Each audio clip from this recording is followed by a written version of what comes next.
They say marketing is a madman's game. So now we turn it over to the Marketing Madman with Nick Constantino and Trip Job on Extra 106.3 FM. Happy Saturday. Welcome to the Marketing Madman. Nick Constantino here, and we are driving to the Masters right now. I have with me my guest, Mr. Jaron Solomon. Jaron, how you doing, buddy? Oh, I am pumped. We are on our way to Augusta National. Can't be more excited. Yeah, so we are recording a show while driving in the rain to Augusta. Don't tell my mother. So, Jaron, we're going to talk about Solomon Brothers and the legacy that your family has built with the jewelry store. But before we get to that, we're heading to the Masters. You have been many a times. As you know from me playing golf and my level of expertise in golf, this is my first time. So first off, tell me what to expect. Well, Nick, you're in for a treat today, buddy. Masters, my favorite place in the world. Yeah, it's raining right now, but the heavens will open up here a little bit for us, but we'll get to the Masters, and you're going to experience probably the nicest grass you've ever walked on, that's for sure. We are going to a brand new hospitality area, which we'll talk about a little later in the show. And you're going to see some of the best golfers in the world, but the food is what we're most excited about here. We got the pimento cheese sandwiches, egg salad sandwiches, just the cups alone, Nick. We're going to stack up some cups today. We're going to drink some domestic, some imports, no names on the beers over there, and we are going to have ourselves a really good time today. Now, if you're not one in the know, you'd be like, who the hell wants to do that? Who wants to eat cheese sandwiches and eggs when you're going to an event that costs well into tens of thousands of dollars to go to? But explain a little bit the allure of all this in the best words you can, because luckily I'm going to see it for the first time. So I think afterwards I'll be able to kind of put words to it. But in the best way you can, tell me what is so appealing about showing up at a golf course and eating eggs and cheese sandwiches and drinking beers that aren't even labeled by name. In all honesty, this place, in one word, is majestic. You're going to experience today, number one, the best customer service you'll ever see in your life, the most well-run tournament and just sporting event probably in the world.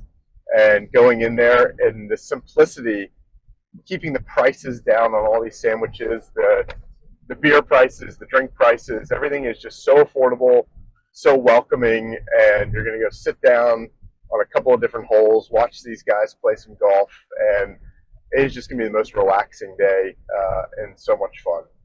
Yeah, I think they do a really good job with their tagline, a tradition unlike any other. And I feel like it's just that whimsy. It's that, like you said, the majesty. Like you have to, if you're not here, then you won't get it.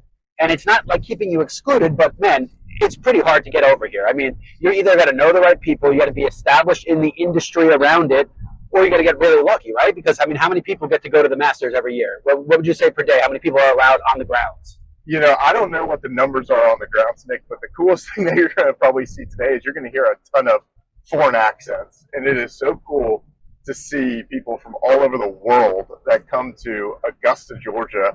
We are so spoiled that we live about 2 hours away in Atlanta. But it is crazy to think that here in Augusta, Georgia, where there's about nothing other than the Masters, it keeps this town alive every single year. And the amount of people that come worldwide, it is so special to be going, and it is extremely hard to get a ticket to.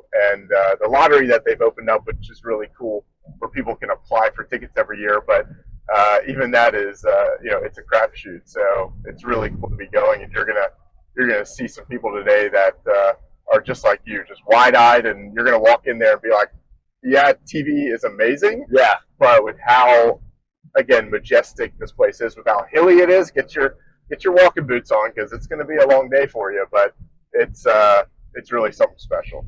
Yeah, and my intention is to do what you said. I'm going to eat, have a couple beers, but I'm going to walk. I want to see the grounds. I want to see everything. I want to see people hitting the ball. More importantly, I just want to see this whole place. And I think that, TV does a good job. Let's say, for what it's worth, watching on TV, they have the right shots, amen corner, all of these different things. Even as not a big watcher, they're the stuff of legend and legacy, which I think is ultimately, their marketing is a unique form of marketing, right? They are marketing something in which they really don't want you to come to. They're marketing something in which they want to be that mystique and that legacy. And it's a really hard balancing act to do. So talk about what you think that the Masters has done. Let's put aside the hospitality and the being there? Why is it such a big event on television? Why is it something people wait for so long? Why is it, I mean, man, it's promoted on TV for months. I mean, I think since January, I've been seeing the green screen pop up for the Masters. Talk a little bit about that, because what I want to do is segue this conversation into lifestyle and how golf applies to jewelry and watches and this lifestyle phase that we're in right now. Talk about what they've done a good job of to make this so much mystique around this tournament. Yeah, well, like you said, marketing, and it's almost marketing, quietly, but yet doing it out loud. So meaning the Masters app in itself, right, is probably the best sporting app in the business today. You go on that app and you can see absolutely everything, but yet they make it so exclusive and they make you wanting more. So they're willing to show you a lot. It's really interesting. Today you're even going to see members, right? It's so exclusive to find out who is a member of Augusta National. Nobody talks about it, but yet today you're going to see walking around the grounds people wearing green jackets, and you're going to say, Jaron, is that guy a member? And I'm going to say, yeah, because he is wearing a green jacket. And so it's just so cool what they have done. They're so welcoming for something that is so exclusive and doesn't feel as welcoming until you actually go. And I think that's what you're going to feel today. And I think that's what they do amazingly well from a marketing perspective, is they make you want to come here and a little uncomfortable even on your way. But when you get there, oh my God, it's the most welcoming place in the world. Yeah, and I find it ironic. I feel like it's something to do with the Southern charm and hospitality, because there is something in my head as a New Yorker off about paying so much money to have to pay respect to somebody else. In my head, it's like, wait a second, I'm paying you how much? This is not how this interaction is supposed to go. And I think the first time I felt that, I actually was probably with you when we were at Wade, and I was like, what do you mean I have to take my hat off when I'm in the clubhouse? This dude just paid $3,000 for us to be here and $250,000 for a membership. I'm doing what I want to do. That's the Yankee in me, but I think it well epitomizes the Southern charm and the spectacle of exactly that. You respect the entity. And the Masters as an entity is probably one of the most respected that there is in the face of the earth. And I think it is impossible to market yourself and build that mystique without first being able to build that respect. So from what I have seen, and again, guys, I'm new to this. This world is a very new one to me. And Jaron luckily knows this, because he's been with me at Wade in a couple of these tournaments where fish out of water is an understatement. Now, I've done better.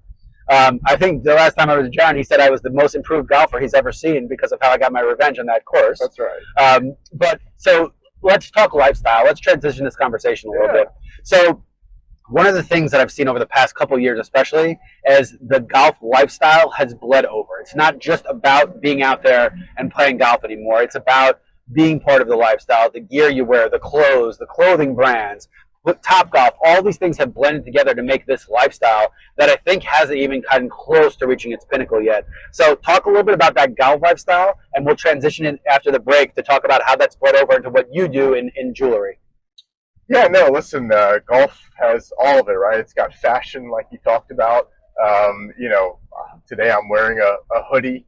I mean, who would have thought that a hoodie would be allowed on the grounds of Augusta National, never mind at country clubs, and now it's become the absolute norm and a comfortable thing to do. So I think golf as a lifestyle is going in the absolute right direction of making it more comfortable, more approachable, and in this digital age that we live in, being outside and a little bit more disconnected and just in nature, so to speak, which we're going to see today with, just beautiful trees and flowers and just being outside. And, one of the things for the Masters, not to go back to it, but, is you're not allowed to bring your cell phone in. Yeah, and so it's really cool to just disconnect and have a day outside. And I think that lifestyle, since COVID and as golf has grown, that's what I find the most appealing about golf right now, is just getting out on the weekends and getting outside and enjoying, that kind of world instead of stuck at the office.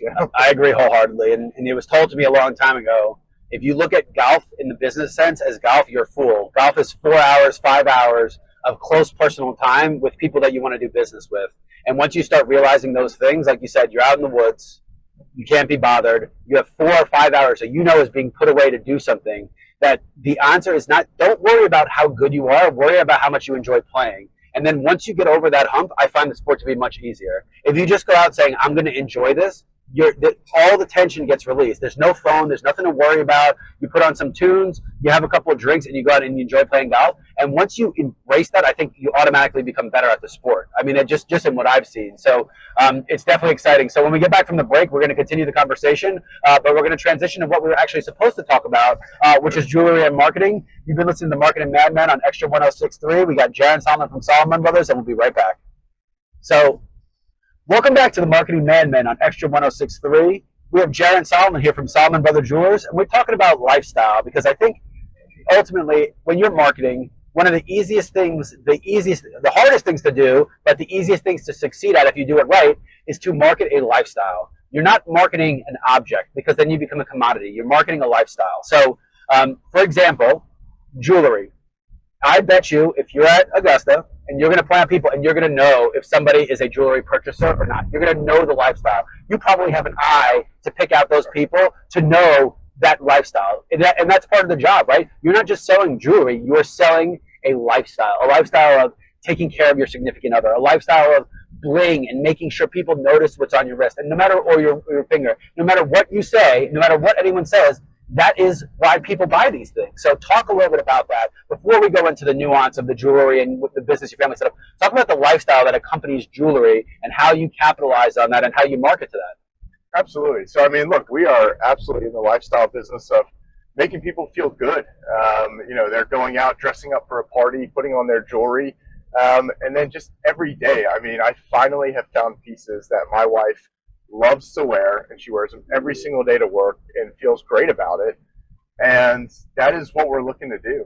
We are looking to dress you up, put on something amazing for a guy. If it's a beautiful timepiece that makes him feel like he's accomplished something, that he has made it in life, so to speak, or if he's just starting off, we sell a lot of engagement rings. Well, that comes with a wedding day, and we have started to promote and try and tell the women, hey, let's get him, a day of wedding watch to make him feel like, hey, let me mark this occasion. And that's the lifestyle that we are trying to have, is that everything that's on your body, whether it be a bracelet, a ring, a timepiece, let that mark an occasion in your life of some kind. Promotion, birthday, anniversary, doesn't matter. And that's what we're trying to push. Yeah, whether it be nostalgia or memories, like you said, because then all of a sudden this is telling a story, right? Yeah. And that's what it comes down to. That is what, as marketers, we are trying to do, is make everything we have tell a story.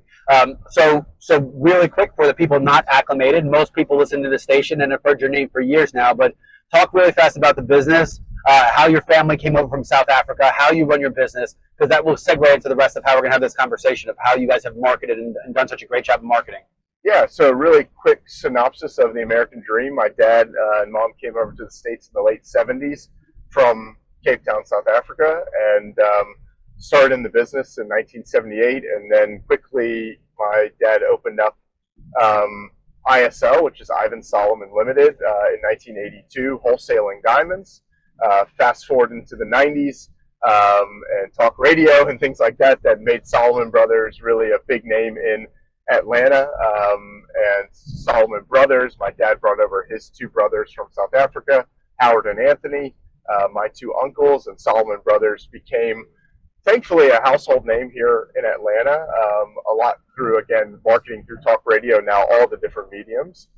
And here we are today, fast forward to me taking over, unfortunately after my father passed away back in 2016, taking over to now we've got 3 stores, one in Buckhead, one in Alpharetta, one in Sharpsburg, Georgia, and really taking it by storm on a 2-prong approach of ISL, which is our wholesale company, and then Solomon Brothers Jewelers, which is our retail arm, and we are able to really merge those two together, and that's really what we do, selling diamond jewelry, is bring that wholesale mentality into the retail world and kind of make it that highest quality, best price. And the way we do that, you hear that a lot, but the way that we really do that is by actually having this wholesale arm and cut out the middleman, baby. Cut it out and actually do it. A lot of people say it, and we actually have the roots in the companies to do it. So. Yeah, so 2-part question. So it's going to be a lot. So take a big breath and you're ready for this. So the first part is talk a little bit about the wholesale business of diamonds and talk a little bit about how South Africa, especially in Africa, comes into play here. Because you don't need to reveal the family secrets, but just give an idea for people of how the diamond exchange works and how people are fighting diamonds and everything. And then the second part is talk a little bit about how, when you talk lifestyle, like, right, when you're talking to masters, the diamond is the masters of jewelry. It is the most prestigious. There's a mystique about diamond.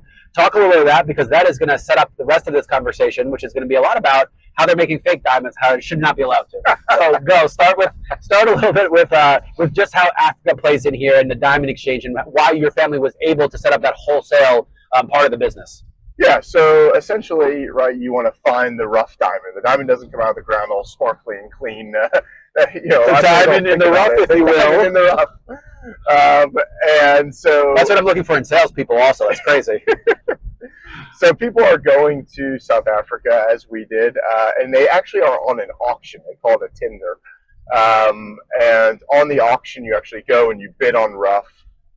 And you buy the rough. So we've been doing that for many, many years. Tinder, auction, and rough. This sounds completely sexual for some reason, but somehow we're talking diamonds. Keep going. Nick, I'm only going to let you go. Okay, fair enough. I'm hoping my wife will actually listen to this. So I'm not going to. Fair enough. But so you go, you auction off the rough, you buy it. We cut everything in Tel Aviv and basically then send the diamonds over here. It's not by ship or anything like that. We are getting them over here via Brinks, armored trucks, and obviously by plane. And so that's kind of how, the rough diamond industry works. But you got to get the rough, cut the diamond, get the polished stone here, and then we distribute it out, obviously via our wholesale channel and via our retail channel. So that's kind of how the wholesale diamond business works, and definitely what gives us our advantage for sure. Yeah, so I have to imagine that there's several players in the game, but not as many as one would think at the level you're doing it. So just give some context to the industry. How many importers are there? Just an idea. It doesn't have to be exact, but I'm curious how many people are out there, competitors of you, doing what you're doing in the area and in the country even. Yeah, so I'm very lucky that we have the connections that we have, and that all stems from, my dad back in the early 80s. Networking and making some incredible friendships, because that's a lot of what this business is. So to answer your question, very, very, very small business overall, and even smaller when you get into the rough buying game. You're talking about thousands and thousands and thousands of retailers, and you're talking about hundreds of, rough manufacturers. It's really not very many for the industry and what it supplies. So it's a cool niche market to be in the manufacturing side. Got it. All right. So before we get to the second question, which you probably already forgot by now, but I'm going to throw you off again. So where does the big box jewelers, I forgot the name of the corporate entity that owns like Jaron and all those guys. Yeah. Where do they come in here? How do they get their diamonds? And what advice would you give to people that are thinking of shopping there versus somebody like you who are listening across the country? Because, we got listeners everywhere. Maybe they're not in Atlanta where they can come see you, but what advice would you give them as to why to go see somebody like you versus one of those Signo big box retailers? Absolutely. So Signo, they're focused on streamlining everything. So a lot of what they're doing is the same, which is great. And I'm not going to knock their quality at all, but they have no optionality. So they can't make any moves, meaning if you come in, Nick, and you're looking to upgrade your wife's ring, which you should. Yep. She's birthed a couple of kids for you. Yep. So let's make that happen. Yeah, 10 years in October. There you go. Now we're in Paris. It's time to upgrade the ring. Yeah, absolutely. No vacations, people. Only diamonds. No, but it's, where you can come in, and with me, we can see 7 or 8 different qualities, possibly even 20 different combinations, color, clarity, cut. Right. All of that. But each person has a different priority. Some people want to say, hey, this was the slightly included with this grade. Right. Some people just want it to look good. Some people want a diamond that will fit better with another piece of jewelry they have, right? So that optionality, I can't imagine that's something that people don't even know that they want, but when they see it, they're like, oh my God, I didn't even know this existed. That's exactly right. So we are trying to get through that, hey, you can come to Solomon Brothers, or an independent jeweler typically, but definitely with how we do it with our inventory, and you see a lot of options because we don't need to streamline anything. We can have whatever we want, whenever we want it. We can follow the trends versus, Signet and these big box stores. they have to think a year in advance. Their buying is done a year in advance, versus I can buy something tomorrow if I want to and just implement it. And having that on-the-fly mentality really helps us service the client to the best of our ability. So when you walk into the big box stores, they've done a lot more marketing. They have a lot more buying power than I do as far as their advertising goes. Every kiss begins with K. I think it's an awesome line. But when you walk into K Jewelers, you are not going to have the options that you're going to have at Salomon Brothers, and you're paying for that big advertising campaign at the same time. But truthfully, the optionality, I think, is what separates us. Yeah. So the only thing I would throw in there is you talked about relationships, and I have to imagine that's the other part of the business is not only do they have the relationship with you and your family and the person selling them the jewelry, but they have a store that's been there for a long time, that it's not beholden to the mall closing. Right? You guys have had that 17th floor of Tower Place for a long time, man. So I have to imagine that relationship, when you're buying something as important as a ring or this jewelry, that having that relationship with you, with the family, let's talk about, you have Answer here, and I know a lot of your family members, which is part of that relationship, but talk about why that relationship is so important and why, you can never get that in that kind of corporate setting, because who knows if the store is going to exist? Who knows if they're not going to just, Signet is not just going to change it to ultimately be that name across all the board. It just talk about why that relationship is so important, especially when you talk about jewelry. No, it's a great question, and it's a question that actually people ask me in an interview. When I'm interviewing them, they'll ask me some questions back, and they'll say, what's your favorite part about what you do? And it is absolutely playing a small but very important role. We specialize in selling engagement rings, starting off with people's journeys and doing big anniversaries like your 10th coming up. And being a part of that is the most special thing that we can do, and I probably take it for granted until you actually even ask this question.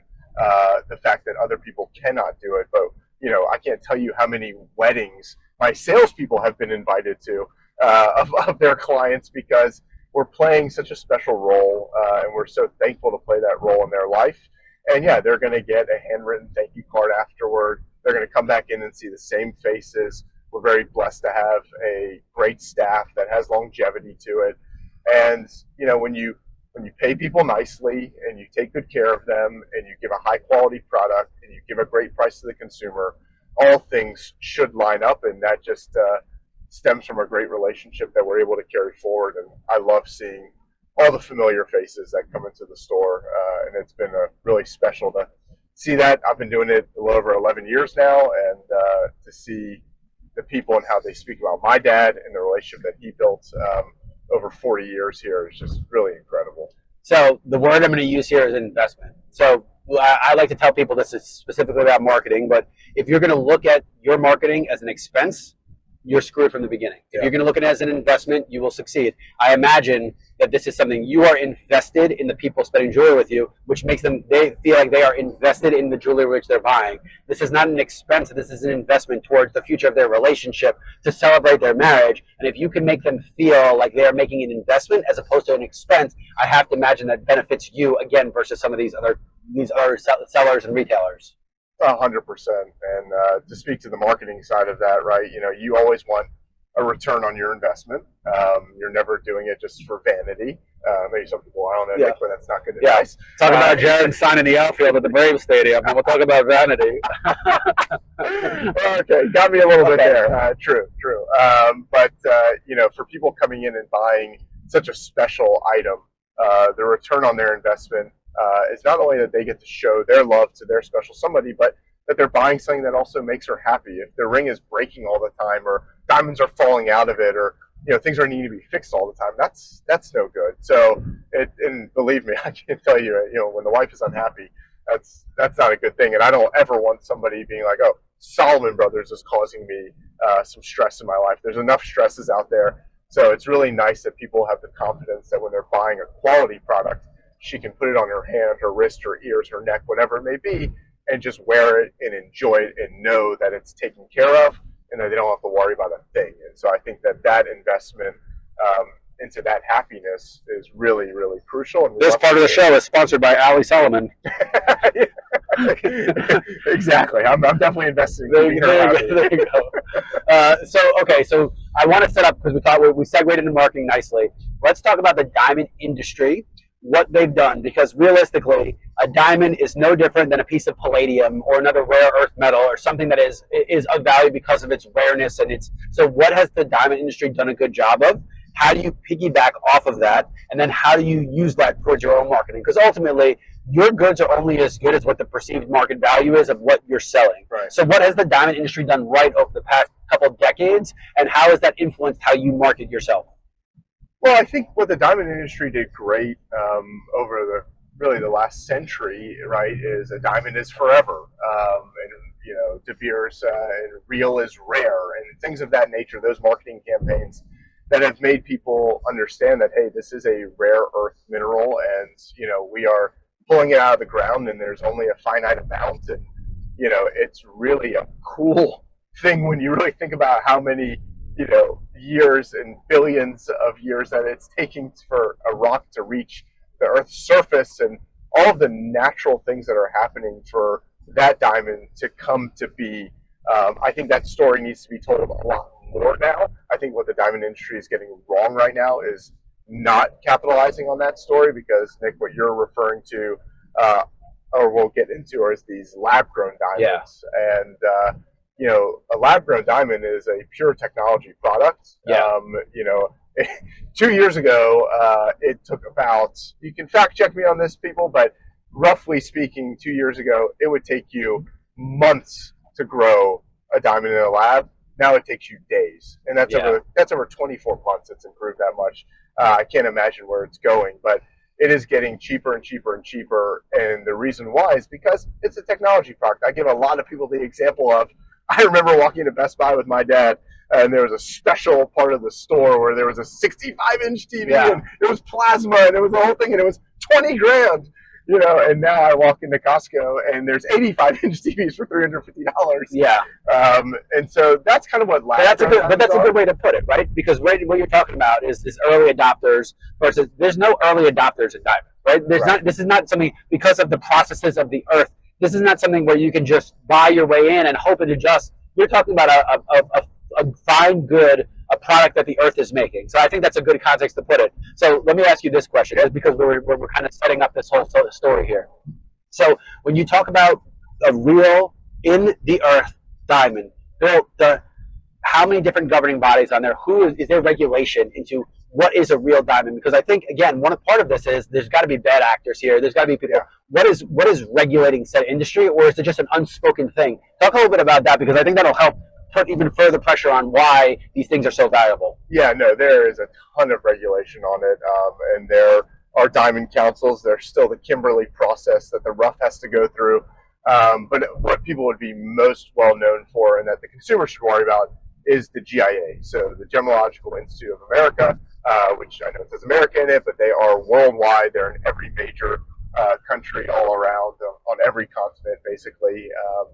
And they have invested millions and millions and millions of dollars into the technology and the machinery to basically be able to detect with absolute certainty what is a natural diamond, did it come out of the ground, or was it built in a lab? And that has definitely kept everyone at bay.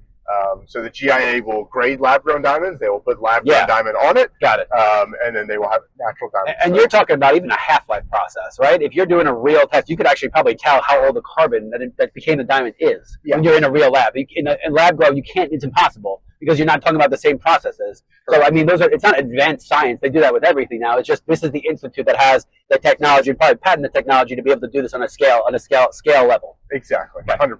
Yeah, that has sense. I think one of the things that I found, I feel like diamonds are something that either you get early or you age into. And let me give you an example. So when you're young and you're always out and about, then you can go to H&M and buy crappy T-shirts for $6.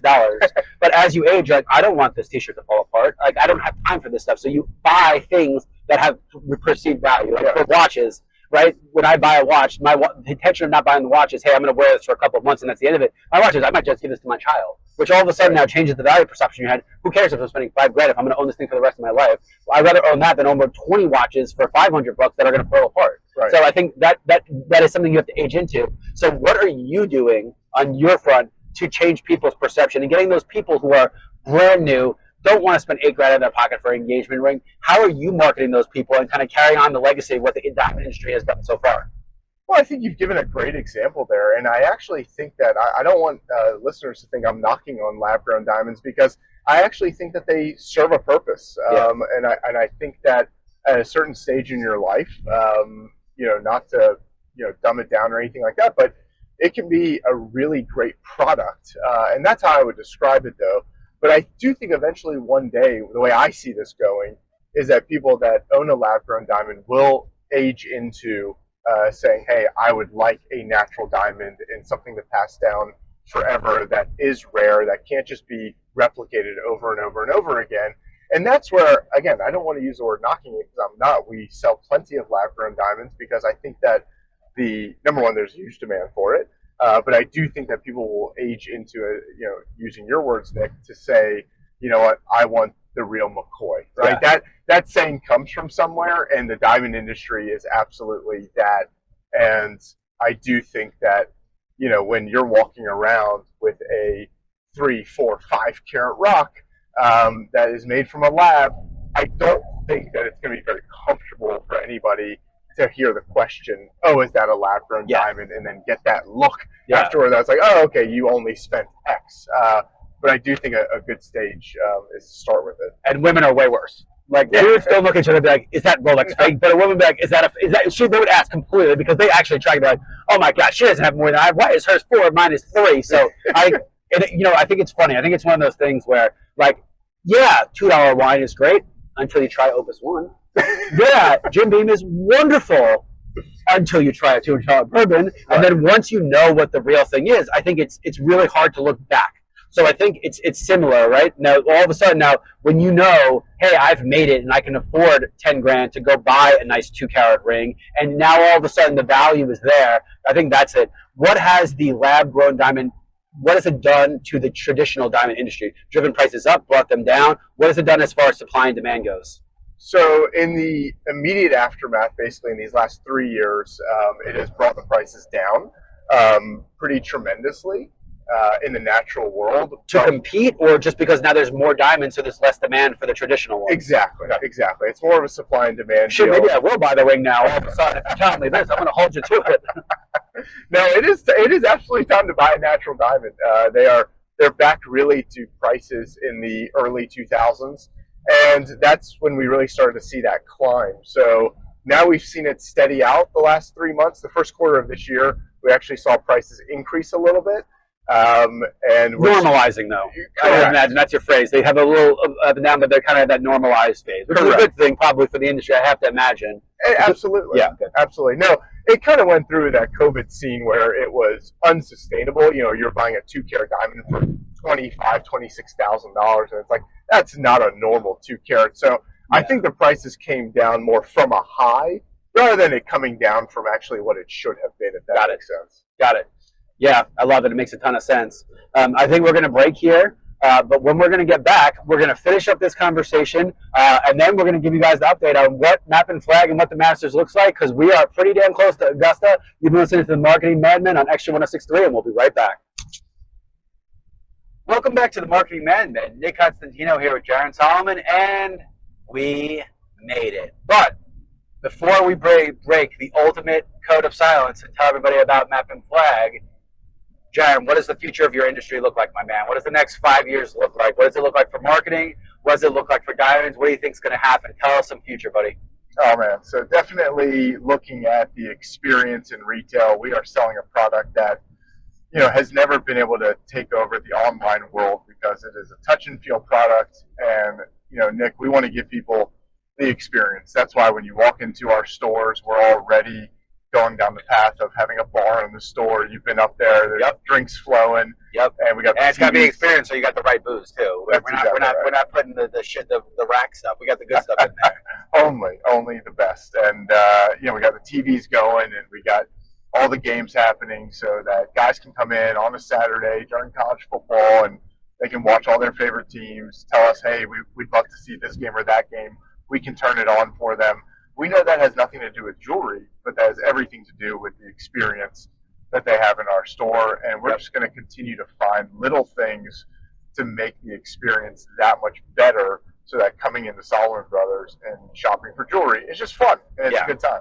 That's that lifestyle. That's leading into that lifestyle. Yeah. What about the industry as a whole? So, I mean, obviously, diamonds and gold, all these things have been, on such an upward trajectory. There's been ebbs and flows, but what do you think the industry is going to do to, reinvent itself? Like, what, there's got to be plans. What do you think the industry is going to try to do over the next couple of years? That's a great question. And look, it's all about, honestly, this lab grown versus natural talk right now. That's basically where we're all at. We touched on that earlier in the episode, and I do think that natural diamonds will come back in a big fashion. And so I think over the next 5 and 10 years, when those folks start having those big anniversaries, they'll come back in for those upgrades, and we're about to go through that real upgrade generation and that cycle as we go through. And now this new generation coming up that's getting engaged, we have to find a way in the business to market to them and to engage them, because all they're doing, they're on their phones 24/7. They're lost in all the social media, and we need to find a way to make them kind of lift their head up, come into the store, touch and feel the product, and understand why a diamond is so important because of what it represents and what they're embarking on in their life. Yeah, people are still going to get engaged. It's got to make marketing a little bit harder, right? Like, this is something I tell people all the time. One of the big problems that I see with digital marketing is they're giving credit to the last click attribution, but ultimately, I didn't buy a Mercedes because I clicked on it on a website. I bought it because they've been marketing to me aspirationally for my entire life. So how do you walk the line of marketing to people for something that they don't know they need yet? And I have to imagine that's more complicated than marketing to somebody. And the way I say that is they don't know they need a real diamond yet. Yeah. They still think they believe a lab. So how do you market to them so they know you're there for when you do need them? And I have to imagine that's something that keeps you up at night, is that marketing has changed that much. Now, it's not they may need you now, they may need you in the future, but you got to be relevant and top of mind. It has become, it does keep me up at night in a big way, but really branding ourselves and associating ourselves with great companies and teams like the Atlanta Braves. Yep. The preferred jeweler of the Atlanta Braves, now going on our 2nd season, and that's a team that we want to kind of hook our line to, because they're not only just good on the field, so be it, but just as an organization, they represent the right things. We're on great, not to toot 680 horn here, but we're on great radio stations that do a great job. And so that the funnel that we're building to be top of mind when it comes, digital is always going to be very important. Like you just said, when they're ready to pull the trigger, you've got to be there, right? I got to be looking at people, 25 to 35, looking to get engaged for the first time. Especially when you're the market leader, because otherwise your competitors are coming in to swoop that. Right. But I mean, I've seen people make splash sites that are looking identical to yours just to go capture your business. I mean, it's not far-fetched to believe these things happen. So being the market leader for so long, it comes with its own challenges, I assume. 100%, and you got to be wary of that. But, when you have put all of that brand equity into the marketplace, which we'll continue to do, when you do get to them on their phone when they're ready to make that big decision, they have no doubt that Solomon Brothers is the place to be, because they've heard it over and over and over again. Yeah, love it. All right, my man. So review. So we just finished probably walking 7-8 miles. You were a wonderful tour guide. We got to see a lot of it. We got to eat. We got to move. We got to drink. We got to do all the amazing things. So what was your favorite part? Give Map and Frag a review, and give some people advice for if they ever get the ability to come down here and go check it out. Oh, man. So I really enjoyed the day. We got to walk all 18 holes. We got to see the front side, the back side. But really, Map and Flag was first class. I wouldn't have expected anything different from Augusta National. Like I mentioned earlier, the service was exceptional. People asking you how you're doing, have a great day, just waiting for you at your hand and foot. And you're paying big money to be there. And it's really a first-class experience. So Map and Flag, it's only going to get better and better. Yep. I will give it a 9.5 because it still obviously is going to open up its second level, and we haven't seen it in its full bloom. But as for today, I could not have asked for anything better. Food was great. Drinks were great. Yeah. So my quick observations were the mystique is driven. Like, the question is the master so amazing because of the people that go, or the people that go so amazing because of the master? And what makes it so, as I couldn't answer that question. Like I thought it was going to be much more stuffy and like security everywhere. People that go just kind of know how to behave and how to act and interact in that way, and that is a really fine line to walk. But I think the community of people that go and how you get in and everything makes those people the best ambassadors of the game and of the Masters that there are. It's like a cool kids club, and once you're in, you just want to stay part of the club. So I think it was amazing. I think like you said, the food and drink was great. I think that the day went so much faster than I would have ever imagined. Yeah. I mean, from when we got there, every time I looked at my watch, somehow 2 hours had passed. You know what I mean? Like, yeah. And to be honest with you, like, not just today in life, ditch your phones more often, guys. Unless you're listening to the Marketing Madmen podcast, ditch your phones. Enjoy it, because not having a phone felt like the day went by so much faster with even less stuff going on. So I would think overall it was a great experience.